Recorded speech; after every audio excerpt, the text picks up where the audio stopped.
Hey there, welcome to my Chapman Stick Learning Journal. This is journal entry number 7, completion of week 6. So I opened last week saying that Greg was definitely going to find something very wrong with the way I did it, and I was right. So I'm going to play that song again that I opened with last week, but with some changes based on Greg's comments. So...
So with the flubs, you might think I didn't improve at all, but I don't usually flub quite that badly.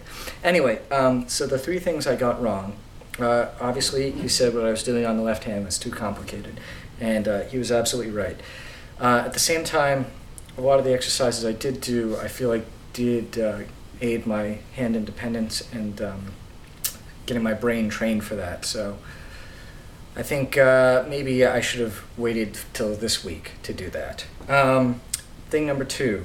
You might have noticed that I sounded like this last week. And this week I did. So it's like I was introducing a rest in between each note, which sounded okay when I played it, and if you didn't know, sure, it was fine, but it's not in the music, so it was not correct to do. It's something that probably partially because I was doing so much with my left hand, I wasn't even conscious of. I didn't notice it. So that's part of why it's great to have a teacher to review this, because he caught that immediately. Thing number 3, hand independence is definitely about doing different things in different hands to different times, but it's to timing it to an external time base. And what that means is last week I was tapping once with every tap of my foot with my right hand, and that's wrong too. The idea is that the 2 hands should not be timed to your synchronizing time, which for most people is tapping their feet. So today I tap my foot once for every 2 taps on my right hand. So those are the 3 main things that I messed up last week that hopefully I'm getting right this week. Some other stuff I worked on was some hand shifting. So it's maybe very subtle, but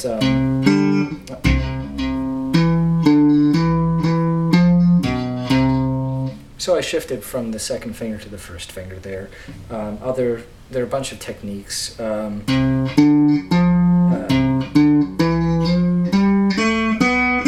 that was a slide just going from that to that. And while I was doing it, I sort of stumbled on something, which was, I said, wait a second, I think I know that song. So I decided to try to make a little 2-hand independence exercise out of that, just for fun. So let's see how it goes.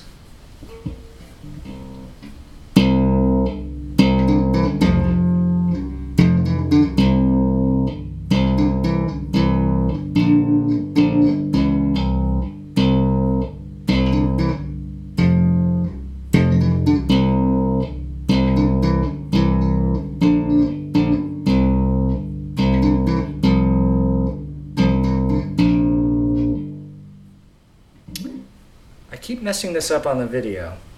and I'm going to get it right this time, and then I'm going to cut the video, and I'm going to keep my mess up in just because it's authentic. It's real. I screw up on these things. All right, one more time. I keep getting lost for some reason. Okay.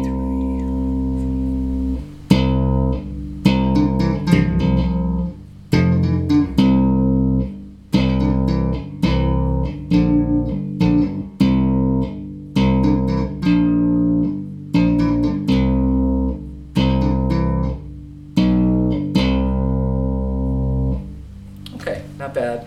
I actually had a couple different variations, so I used both of them in there. Third one was there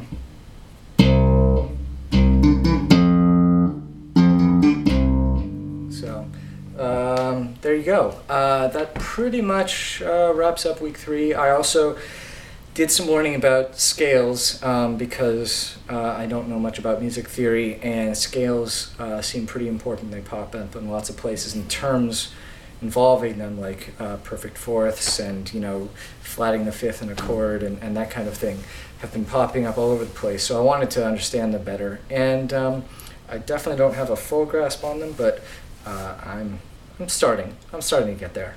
So there you go. Till next week.